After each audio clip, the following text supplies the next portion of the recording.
আসসালামু আলাইকুম। বাংলাদেশ বেতার গোপালগঞ্জ। খবর পড়ছি রুকাইয়া ইসলাম রূপা। গোপালগঞ্জে নেতাকর্মী ও সাধারণ মানুষের সঙ্গে ঈদ শুভেচ্ছা বিনিময় করেছেন গোপালগঞ্জ ১ আসনের সংসদ সদস্য ও বিএনপির জাতীয় নির্বাহী কমিটির সহ সাংগঠনিক সম্পাদক সেলিমুজ্জামান সেলিম। গত শনিবার সকাল থেকে রাত পর্যন্ত তিনি নির্বাচনী এলাকার বিভিন্ন স্থানে ঘুরে দেখেন এবং সকালে মুকসুদপুর কেন্দ্রীয় ঈদগাহ ময়দানে নামাজ শেষে তিনি স্থানীয়দের সঙ্গে শুভেচ্ছা বিনিময় করেন। পরে নিজ এলাকা কাশিয়ানী উপজেলার পশ্চিম মাঝগাতি গ্রামসহ বিভিন্ন স্থানে গিয়ে ঈদের আনন্দ ভাগাভাগি করেন। এ সময় স্থানীয় বিএনপির বিভিন্ন পর্যায়ের নেতৃবৃন্দ তার সঙ্গে উপস্থিত ছিলেন। এদিকে গোপালগঞ্জের যুব সমাজকে মাদক ও অপরাধ থেকে দূরে রাখতে খেলাধুলার উপর গুরুত্বারোপ করেছেন গোপালগঞ্জ ১ আসনের সংসদ সদস্য সেলিমুজ্জামান সেলিম। তিনি বলেন, খেলাধুলার বিকল্প নেই, এটি শরীর ও মনকে সুস্থ রাখার পাশাপাশি শৃঙ্খলা শেখায় এবং পারস্পরিক বন্ধুত্ব ও ঐক্য গড়ে তোলে। গত শনিবার কাশিয়ানী জিসি পাইলট উচ্চ বিদ্যালয় মাঠে কাশিয়ানী ক্রিকেট টুর্নামেন্ট সিজন ২ এর উদ্বোধনী অনুষ্ঠানে প্রধান অতিথির বক্তব্যে তিনি এসব কথা বলেন। পরে তিনি বিদ্যালয়ের প্রধান শিক্ষক নূর আলম তালুকদার ও কাশিয়ানী থানার ওসি মোহাম্মদ জিলুর রহমানকে সঙ্গে নিয়ে টুর্নামেন্টের ট্রফি উন্মোচন করেন। অনুষ্ঠানে তার সহধর্মিণী সাবরিনা বিনতে আহমেদ, আয়োজক কমিটির সদস্যরা এবং অংশগ্রহণকারী ২৫টি দলের অধিনায়করা উপস্থিত ছিলেন। ঈদের দ্বিতীয় দিনে নড়াইলের বিভিন্ন বিনোদন কেন্দ্রে দর্শনার্থীদের উপচে পড়া ভিড় দেখা গেছে। নারী ও শিশু কিশোরদের উপস্থিতি ছিল চোখে পড়ার মতো। নড়াইল রেল স্টেশন, হাটবাড়িয়া জমিদার বাড়ি, DC park, Chitra resort, Lohagara নিরিবিলি পিকনিক স্পট ও নড়াগাতির অনুলিমা ইকো পার্ক সহ বিভিন্ন স্থানে মানুষের ভিড় লক্ষ্য করা যায়।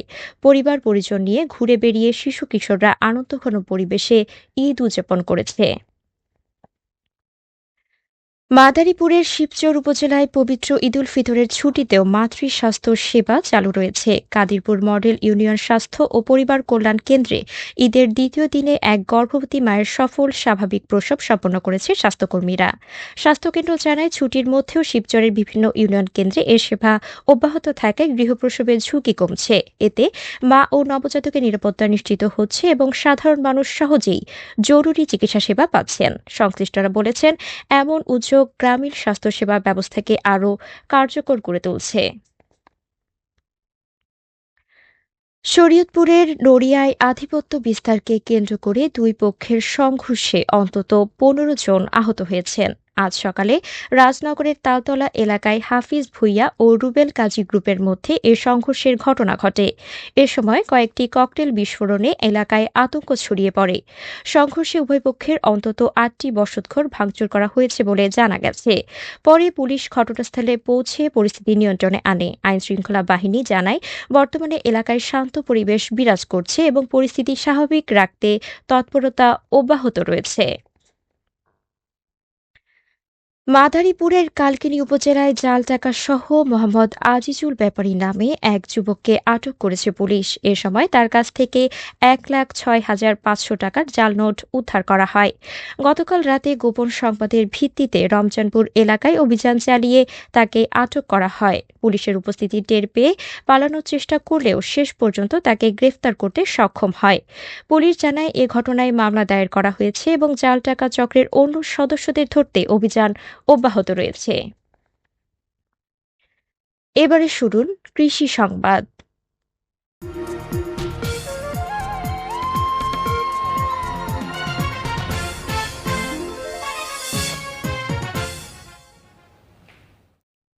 নড়াইলের লোহাগাড়া উপজেলায় চলতি রবি মৌসুমে ধনিয়া আবাদের লক্ষ্যমাত্রা ছাড়িয়েছে। কৃষি সম্প্রসারণ অধিদপ্তর জানায়, এ মৌসুমে ৩৮৫ হেক্টর জমিতে ধনিয়া আবাদ লক্ষ্যমাত্রা থাকলেও আবাদ হয়েছে ৩৯৫ হেক্টরে, যার প্রতি হেক্টরে ১,২৬ মেট্রিক টন উৎপাদন ধরে মোট প্রায় ৪৯৭ মেট্রিক টন ধনিয়া উৎপাদনের লক্ষ্যমাত্রা নির্ধারণ করা হয়েছে। কৃষি বিভাগ আশাবাদী, আগামী মৌসুমে ধনিয়া চাষ আরও বৃদ্ধি পাবে। এজন্য কৃষকদের মাঝে বীজ, সার ও কীটনাশক সহ প্রয়োজনীয় উপকরণ সরবরাহ করা হয়েছে।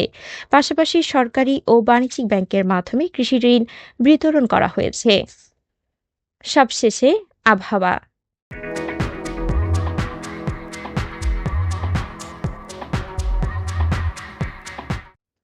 আজ বেলা ১টা পর্যন্ত আবহাওয়ার পূর্বাভাসে বলা হয়েছে দেশের অভ্যন্তরীণ নদীবন্দর সমূহের জন্য কোনো সতর্কবার্তা নেই এবং কোনো সংকেত দেখাতে হবে না। খবর শেষ হলো। আমাদের পরবর্তী খবর প্রচারিত হবে আগামীকাল সকাল ৮টা ৩০ মিনিটে বাংলায়।